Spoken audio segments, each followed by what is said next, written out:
All right, so this is going to be a Gemini Sun, Gemini Moon, and as well Gemini Rising, a weekly love and relationship tarot reading, December 30th to January 5th of 2020. And in case you want to get in touch with me, guys, you can check the description down below in this video, and there you're going to find a link to my website from which you can schedule a personal reading, if you will, or just simply get in touch with me.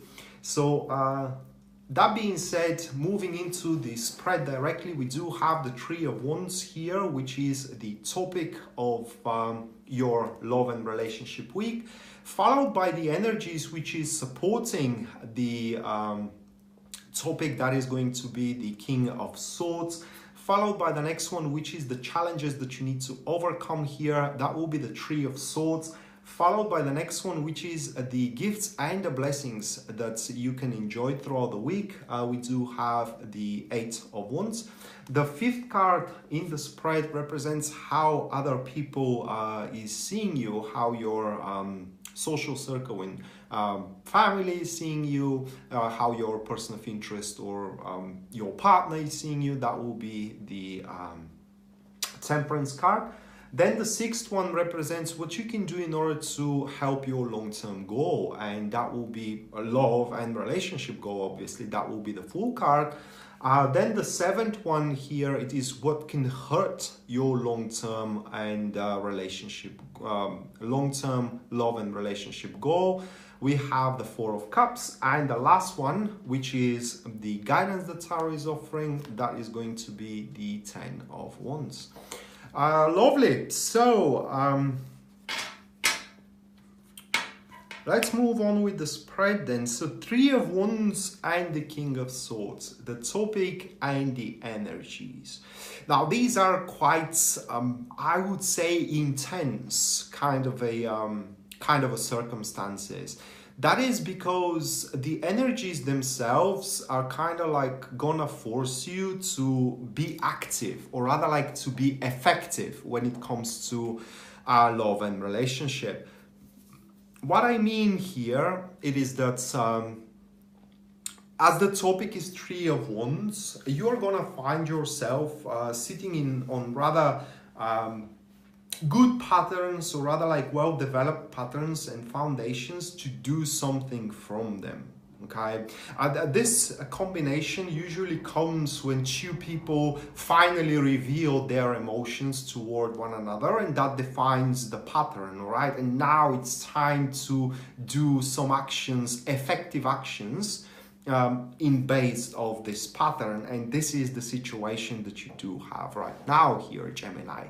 And with those two cards, if you are smart about it, you can definitely have it the way you want it. With the Three of Wands, you can certainly meet your expectations in regards to performance from your beloved one or from your partner, which should be your beloved one again. But what I meant here, it is from your person of interest or from your partner as well. Now, important thing to be acknowledged here, it is that you may become a little bit more tyrannical, if you will. It's kind of like unyielding when it comes to expectations and when it comes to demands. But the thing is that you have only one way how you can manifest what you both need, you and your person of interest.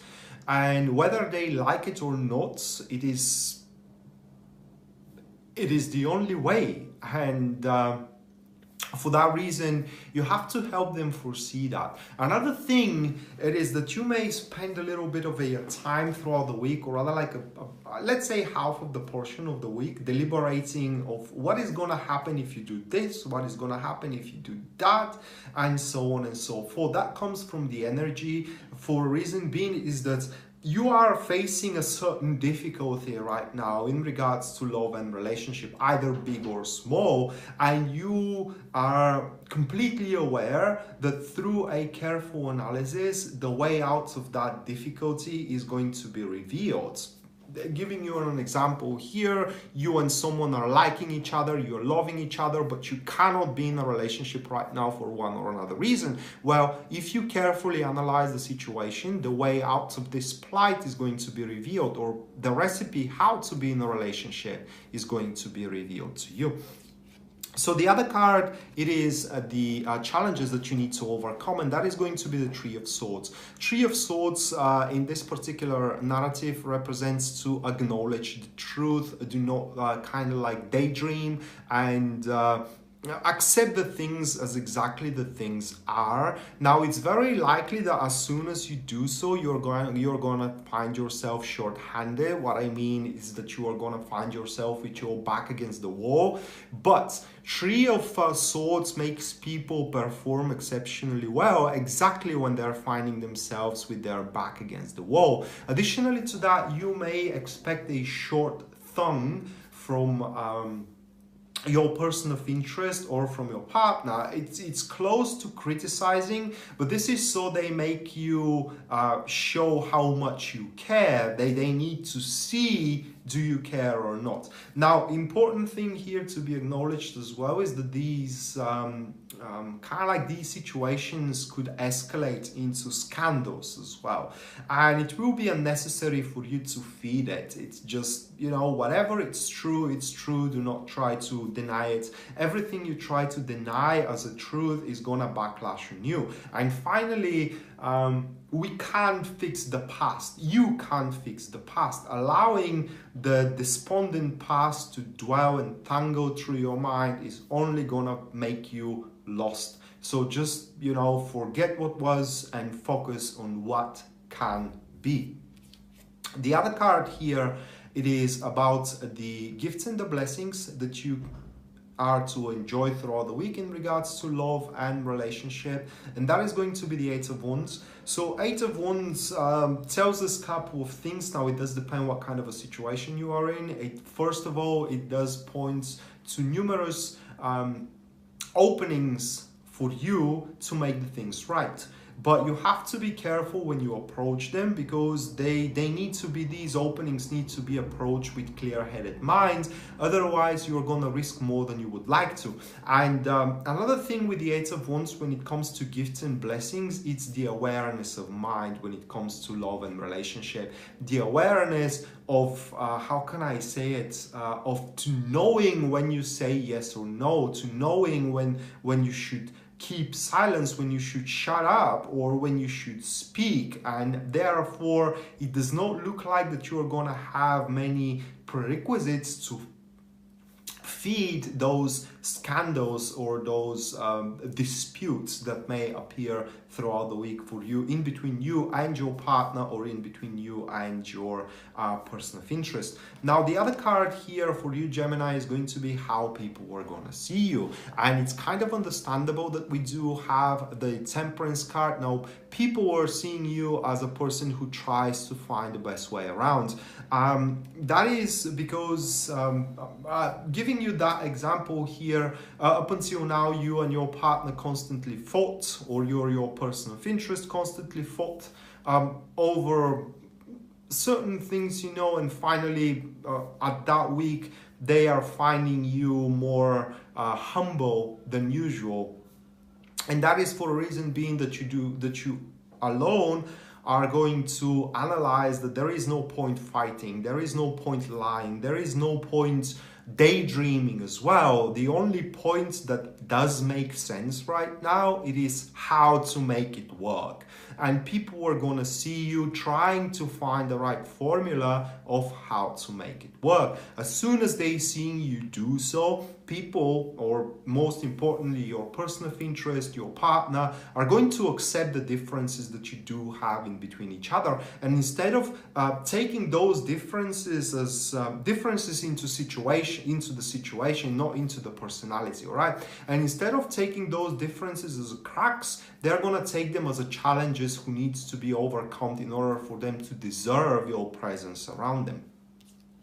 The other card here, it is what is gonna help your long-term goal, and that is the Fool card. It's a bit broad right now when it comes to this particular situation for you, but it urges you to be a bit more cheerful than usual and try to, I don't know how to explain it really. It's more like being carefree. It's more like showing detachment of the midst of troubles, right? Showing the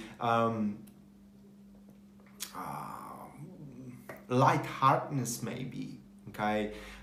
Showing that, yeah, it's happening right now. I mean, bad thing is happening right now, but no one dies, all right? It's gonna pass, and eventually we're gonna have our chance to be together, for example, or we're gonna have our chance to make the things happen, and so on and so forth. Now, the Fool here, what I'm trying to say here, Gemini, it is that the Fool urges you to focus on the goal itself and not how you're gonna get there, okay? Do not dwell upon the obstacles you are having or you are to have moving forward towards your dream, being with that person or being loved in general, being in a family. Focus on the goal itself, and that way you're gonna find the right path toward it.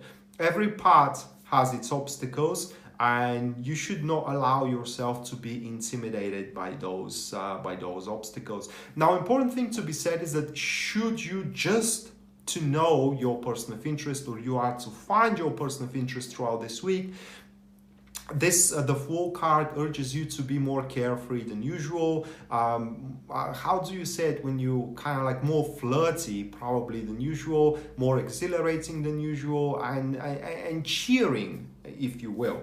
Now, the other card here points to what is gonna hurt your long-term goals in regards to love and relationships, and this is the Four of Cups. In this case, the Four of Cups points to dwelling into the past, okay, to the misfortune of the past, if you will. Just to give you an example of it,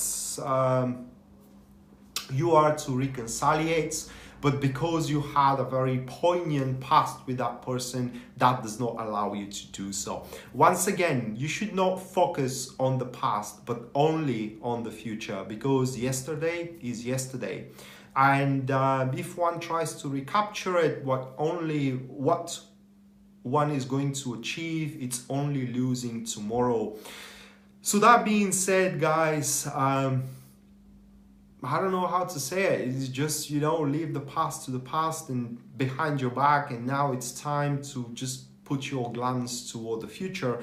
And as you can see here with the Four of Cups, should you do so, it does look like that a love is waiting you behind the corner. It is just right now you don't have the mental awareness to see the very fullness of it. You may be in love, but if that's the case, then you can be so much more in love than that, okay? And finally, we do have the guidance. That is going to be the Ten of Wands. Guidance-wise, Ten of Wands, when we talk relationship and love, it's about being ready to, it's not just do your part, but it's more like oppress your presence and influence in it. What the card says is that you do have much better positions than you think you have, and it's time for you to cash in on those positions, okay? You can enforce your opinion, you can enforce your way, you can enforce your expectations as well, and now it's time to do it, because one relationship needs to have a motion, it needs to have an engine, and this week you are the engine of it. And if you take a passive position, well, then the relationship dies, at least for the week, because there is no engine to put some motion into it. So activity it is what is needed from you, Gemini. Nothing more, nothing less. But once again, it looks like that you guys have a lot to do here. What I mean is that a lot is counting on you, and by a lot I mean the effective and right way to make the things happen in between you two, or in between you and your future person of interest. So yeah, that being said, this was your weekly love and relationship tarot reading, Gemini. I hope you enjoyed it and you liked it, guys. And in case you do want to get in touch with me, you can check the description down below. There you are going to find a link to my website from which you can schedule a personal reading with me, or just simply, you know, through the contact form, get in touch with me. So yeah, that being said, I wish you best of luck in this week in regards to love and relationship, and we're gonna see each other next time. Until then, bye.